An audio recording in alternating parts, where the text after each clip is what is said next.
The Kithara of Apollo is considered to be the king of musical instruments of Greek classical antiquity. This inference is based on testimonials found in early Greek manuscripts that refer to the significance and the impact that this musical instrument had.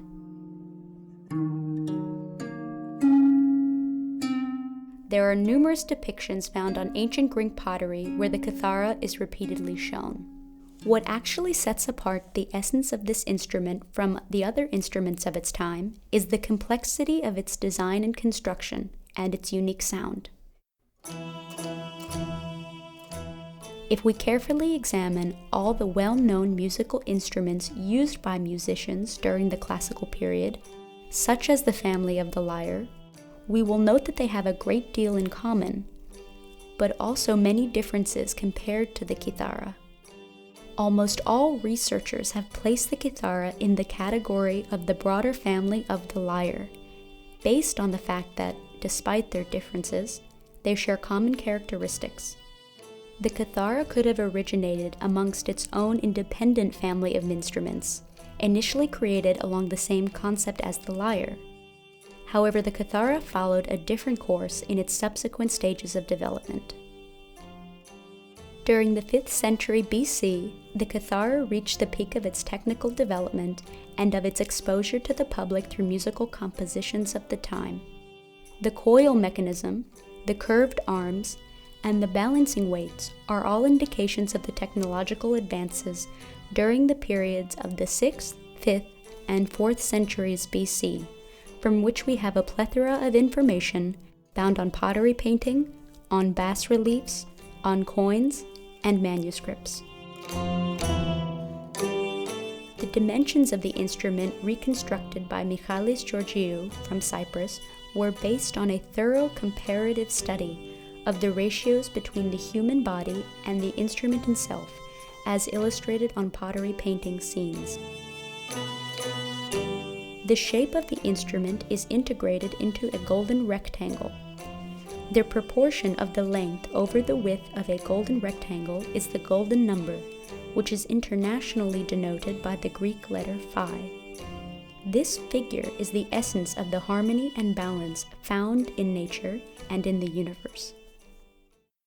The kithara of Apollo is made up entirely of wood, with the exception of certain components, such as the coils, which are made of steel and animal horns, and the balancing weights, which are made of bronze.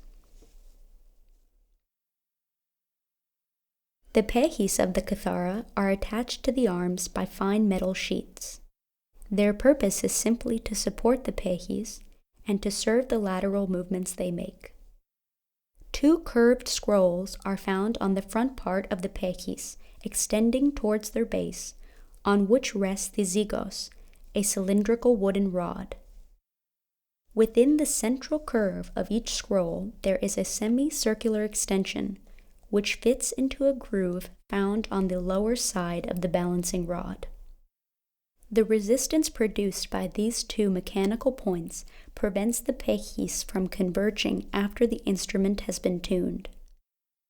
The pehis must always be in a parallel position and can only move in a lateral motion.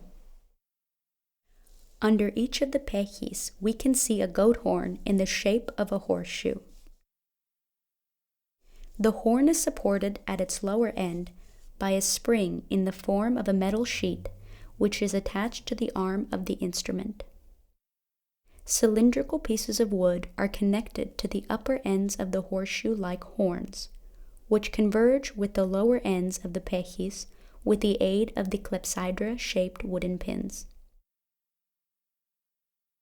The fluctuation in the tension of the strings caused by their plucking is transferred through the metal sheets to the pehis, which results in a lateral movement of the cylindrical rod.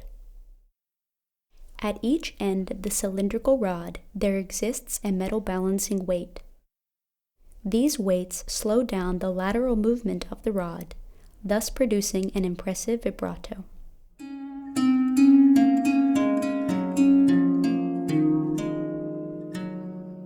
The depth of the soundbox is proportional to the depth of the shell of a tortoise of the same size.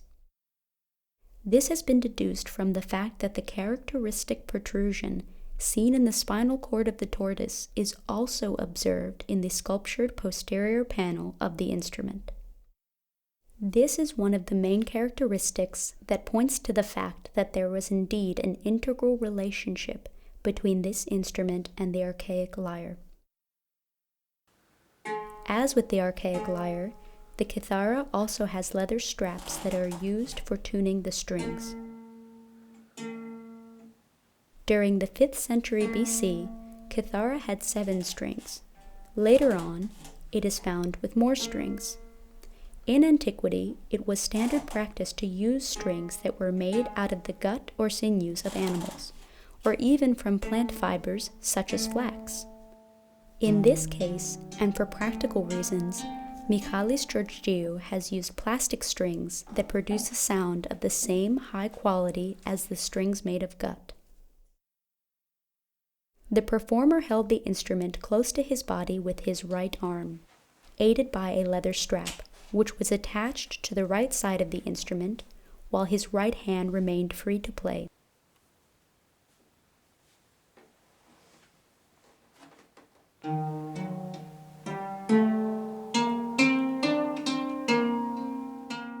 He could also play with his right hand using a plectrum, which was tied on the kithara's arm.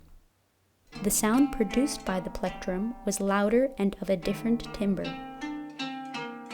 As was the case with the lyre family, the performer could play the kithara only with open strings. He could not press the strings to alter their length, as kitharas had no neck like many of the contemporary string instruments do. Nevertheless, the player can achieve various scales by tuning the instrument before any performance within the range of the 7 strings.